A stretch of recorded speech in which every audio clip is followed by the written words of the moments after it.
Hello, my name is Michael Garms. This is my interview reflection video assignment for Psych 491. For this project, I interviewed a professional named Jenna Duncan. Jenna has a Master of Social Work degree and is currently a licensed Master of Social Work, working as a clinical therapist.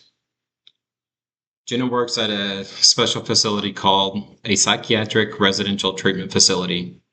This is an inpatient center where children and teenagers stay when they have very complex behavioral, emotional, and mental health needs. I chose to interview Jenna not only because she's a close friend, but a coworker in law enforcement. Because we used to work together on the road and take many calls together, it was really interesting to see how she transitioned from a first responder to long-term mental health therapy. It allowed me to see how skills from our past jobs, such as law enforcement, can connect directly to psychological healing. Job duties and responsibilities. When we discussed Jenna's daily job duties, Jenna explained that her main role is providing trauma-informed therapy to children, teenagers, and families. She has many different responsibilities. First, she does comprehensive psychological tests and risk assessments to see exactly what each child needs. She writes highly detailed, individualized treatment plans every single month. These plans include specific SMART goals and discharge strategies to help prepare the children to leave the facility and safely return to a normal home life. Second, she uses proven evidence-based therapy methods. This includes trauma-focused cognitive behavioral therapy, traditional CBT, and dialectical behavior therapy, or DBT. She helps kids process terrible memories by using trauma narratives and cognitive restructuring. To keep teenagers interested and engaged, she uses a creative tool like art therapy, play therapy, music, journaling, and sensory activities. Finally, she writes detailed DAP progress notes and coordinates care with a large multidisciplinary team. She works closely with doctors, nurses, case managers, teachers, guardians, and the state's Children's Division. She also steps in to provide crisis intervention, safety planning, and suicide risk assessments during acute mental health emergencies. What is fulfilling? I asked Jenna what she finds most fulfilling about her work. She told me that the greatest reward is helping children heal from severe trauma, like childhood abuse, neglect, and abandonment. These experiences change how kids see the world, and Jenna loves helping them realize that their past does not control or define their future. Jenna shared with me that she has a professional connection to this work because she experienced trauma when she was a child. This background gives her deep empathy and genuine connection to her clients, while her training helps her maintain strict professional boundaries. The youth stay at her facility for 6 to 9 months, which lets Jenna watch them slowly grow and rebuild real coping skills. This emphasizes that success does not have to be a perfect outcome. Sometimes success is just one good conversation, a single coping skill learned, or a moment where a child chooses a safer path. She keeps letters, emails sent by old clients, even years later. These remind her that her steady human compassion saves lives. The challenges. Jenna was very honest about the heavy challenges in her field. Listening to graphic trauma stories almost every single day is emotionally exhausting. She spends a lot of time managing crisis, severe emotional, self-harm urges, and physical aggression. It takes massive emotion resilience and patience to stay calm, supportive, and effective during these dangerous moments. Another major challenge is that some teenagers are not willing to change or not ready to change. Because of their past, they completely distrust adults and refuse to engage in therapy. Jenna had to learn that she cannot force a client to change before they are ready. Her job is simply to show up, provide a safe relationship, offer evidence-based hope until they are prepared. Because the work is so intense, Jenna says taking care of her own mental health is an ethical requirement. To prevent burnout or trauma, she maintains a strict work-life boundaries.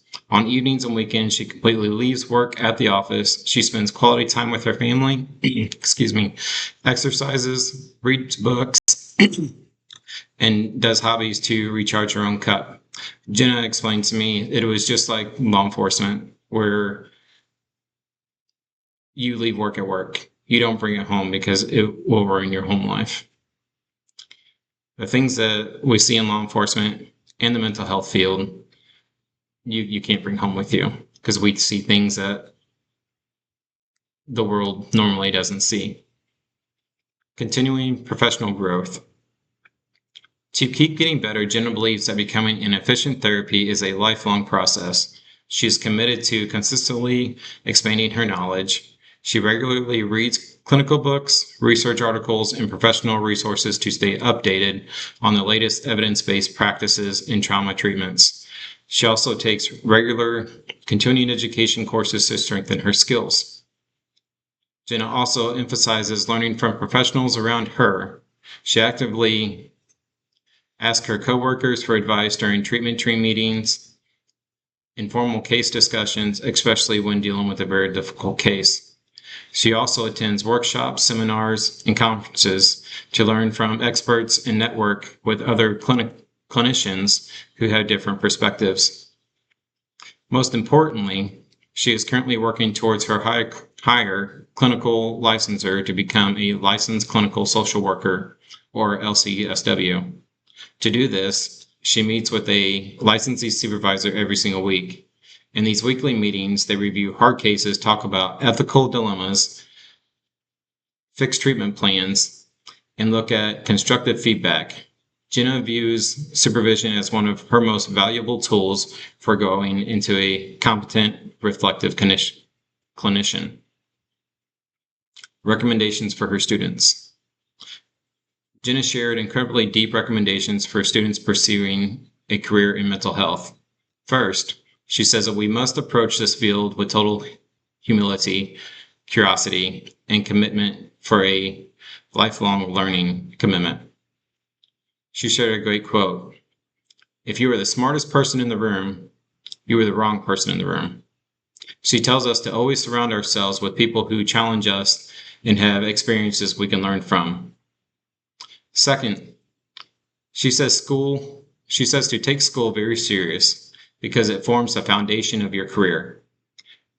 Treat every assignment as a way to become a better therapist, not just to finish a grade, do the required readings, but also do self-direct learning by exploring research on topics that interest you, because school cannot teach you everything you will learn or see in a real-life practice.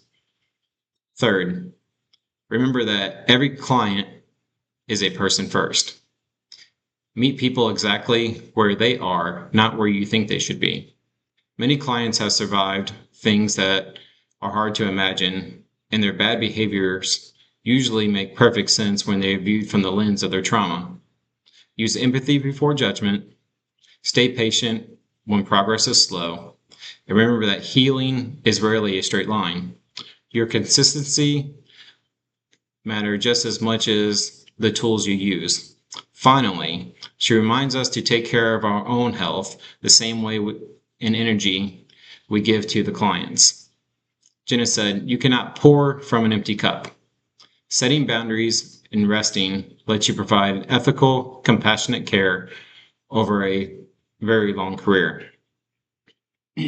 Personal reflection.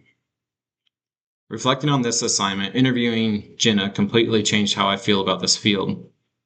In our past law enforcement work, we usually saw people during short, high-stress bursts on their worst days. Speaking with Jenna showed me the long patient path to healing that happens after the initial emergency is over. It brought the theories in our textbooks to life. This assignment proved that our past professional skills, like rapid clinician assessment, and crisis de-escalation, are incredibly valuable in the mental health field. It has deeply solidified my passion for this field and taught me that real psychological healing is a patient, step-by-step process that requires us to protect our own mental health just as fiercely as we protect our clients. Great, thank you.